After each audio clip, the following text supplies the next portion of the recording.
Tingnan mo parang kotse ito. Grabe mga pare, abandonadong gazelle ng pulis to.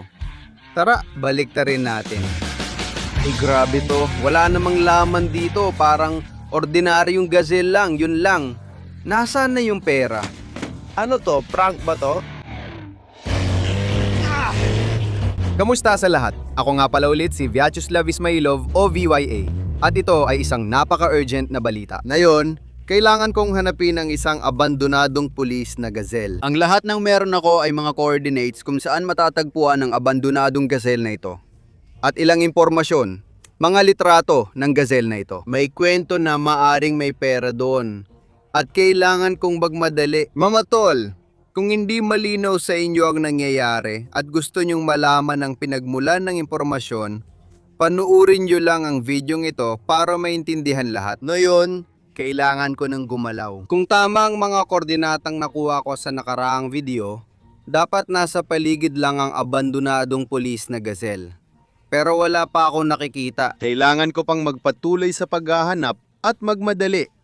Tara na. Kung nandito talaga ang gazelle, siguradong mahahanap natin yon. Sigurado yan. Tara na. Ang mahalaga, maging mapagmasid at hanapin ito kahit saan. Teka. Tingnan mo. Ayun no, may nakikita ka ba? Hindi ko pa matukoy kung ano yun. Sobrang daming puno. Ano? Sa gitna ng parang? Ano ba talaga yon? Tingnan mo, parang kotse. Abandonadong kotse sa gitna ng nyebeng parang. Hindi pa natin nakita ito dati. Hindi, minsan nakakita na ako ng van na matagal nang iniwan sa gitna ng parang. Pwede nyong gamitin ang hint na to para mapanood. Ang ganda ng video na yon. Ang video na yon ay may milyon-milyong views at isa sa pinakamaganda naming video. Pero hindi yun ang punto ngayon. Ang problema, nasa gitna yun ng parang habang nandito tayo. Kailangan nating makalusot papunta roon. Nako, magiging matindi ito. Pero susubukan ko pa rin.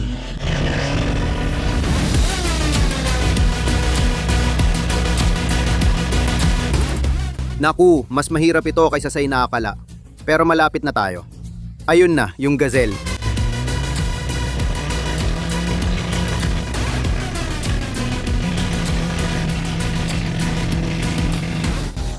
Sabi ko sa'yo, magagawa natin. Naamoy mo na agad na yon. Medyo uminit lang ng konti ang makina, pero ayos lang. Tingnan nyo, gazelle talaga yan. Halata agad sa dobling gulong. Oo. Grabe mga tol. Abandonadong gazelle ng pulis. Ayan yung mga asol na guhe. Beacon light. Grabe ang astig. Ang daming laman sa loob. Pero bakit kaya ito nakatagilid? Paano kaya natumba ito dito? Dito tayo papasok, basag pa ang bintana. Oo, daming gamit. At dapat nandito sa loob ang pera ko na ayos ng lahat. Oo mga pare, madilim at nakakatakot ang kwento dito. Ginamit ang van na to bilang taguan ng pera. Sige, ayos lang. 2 ibon sa isang bato. Kukunin ko na rin ang abandonadong gazelle at ang laman nito kasama ang pera. At ililigtas ko si Seryosa. Walang laman, walang baterya, at hiwa-hiwalay ang fuel filter. Pero ayos ang makina at walang tulok. Ibig sabihin, tumagas na lahat ng laman. Sige, tingnan natin anong meron ako dito. Panggatong, kung sakali, para makapagpaandar. Gamit. Heto. Yun ang kailangan ko. Mga pangligtas na tali. Ikakabit natin ngayon sa pickup. Itutumba natin ito pabalik sa mga gulong para madali itong inspeksyonin at malaman kung ano ang laman. Kaya hihilahin ko ito papunta roon. At pagkatapos, sasakay ako at aalis gamit ang sarili nitong makina. Rear wheel drive kasi ito. Hindi ako sigurado kung magagawa ko, pero kakayanin ko rin.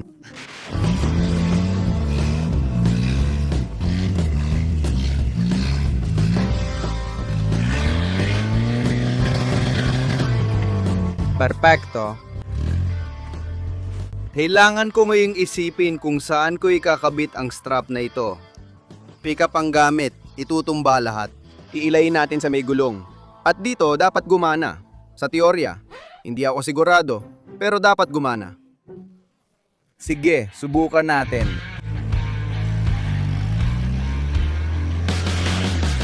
Ay grabe yun Ang saya, sa unang subok pa lang gumana na. Pati yung ilaw ng pulis na tanggal. Pero ayos lang yan. Ibabalik natin yan sa pwesto at magiging pulis na gazelle ulit. Mukhang may nagpasikat dito at naitumba ang gazelle na to. Pero ayos lang. Ngayon, magagamit na natin ito ng mayos. At kung gugustuhin, pwede na rin tayong umalis gamit ito. Pwede na tayong magsimula ng inspeksyon para malaman kung ano ang laman sa loob. Grabe ang lupit mga tol, tingnan nyo, talagang wasak siya.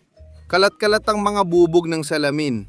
Pero normal lang yan kasi tumagilid ang sasakyan. Kaya nagkaganyan ng lahat dito. Uy, batuta. Paluin mo ang sarili mo sa ulo niyan. Tingnan nyo, ang tagal na nitong nakahiga dito sa bukid na to. Kaya natakpan na siya ng yelo sa loob. Uniforme ng pulis ito.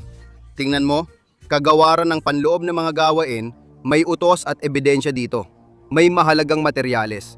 Taong 2,003. Ibig sabihin, itong bagay na to, posibleng nakatambak dito ng mahigit 20 taon. Parang may kababalagan. Kung talagang nandito to ng mahigit 20 taon, parang hindi ka pani-paniwala. Tingnan nyo, may nahanap pa ako, dictaphone, may laman pa yata. Sige, mamaya na lang natin paminggan.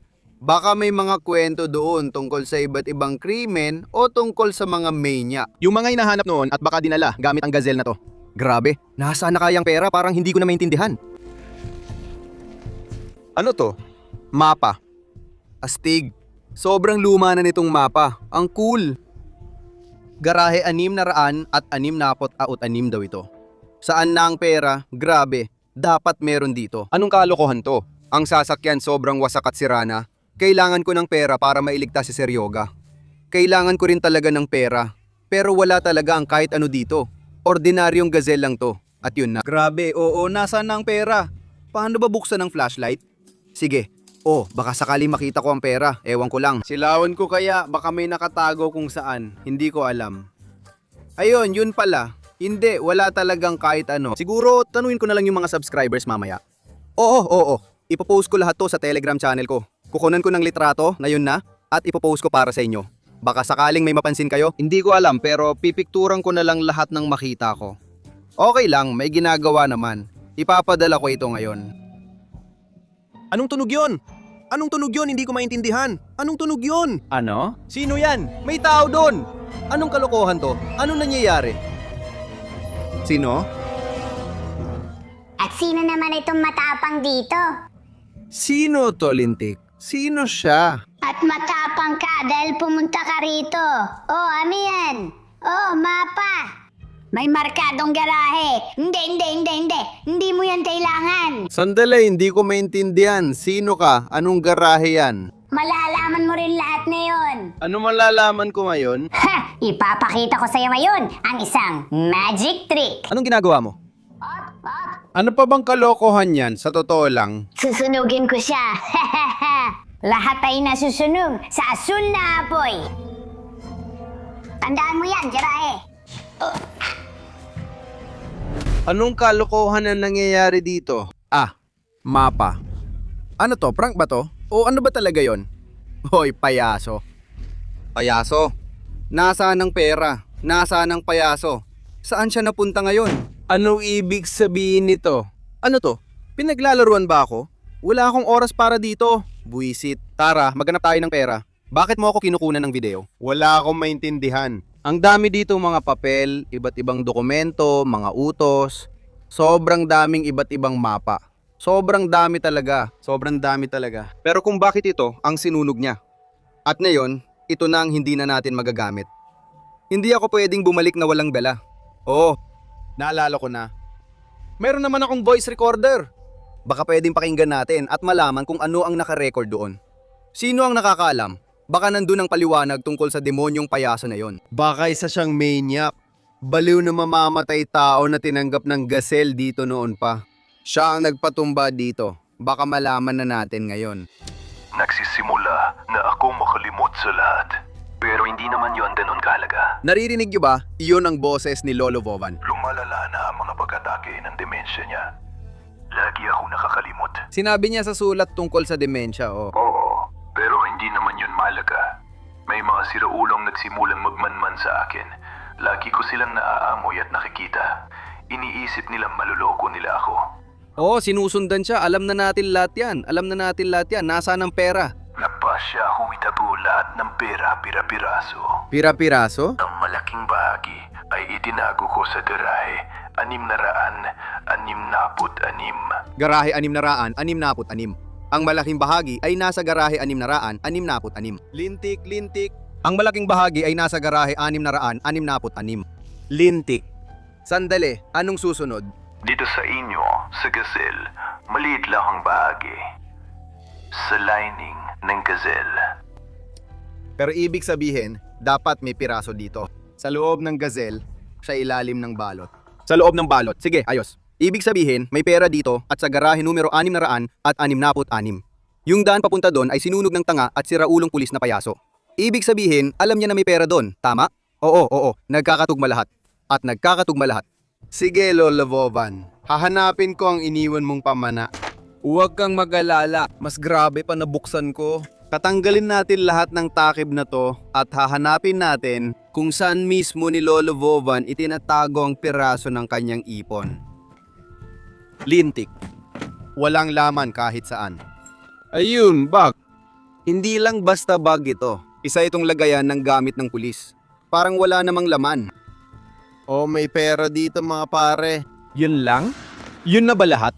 17, 18, 19? Eksaktong 100,000 rubes lang ito. Sobra pang kaunti. Nakakainis. Kailangan ko ang garahe 600 at 66 payaso.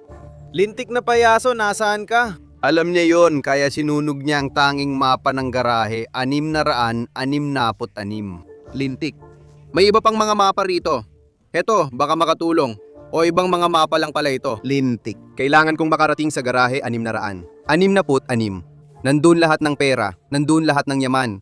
Kailangan ko yon para yumaman ako at para mailigtas si Seryosa mula sa mga kamay ng mga bandido. Anong gagawin ko sa 100,000 rubles?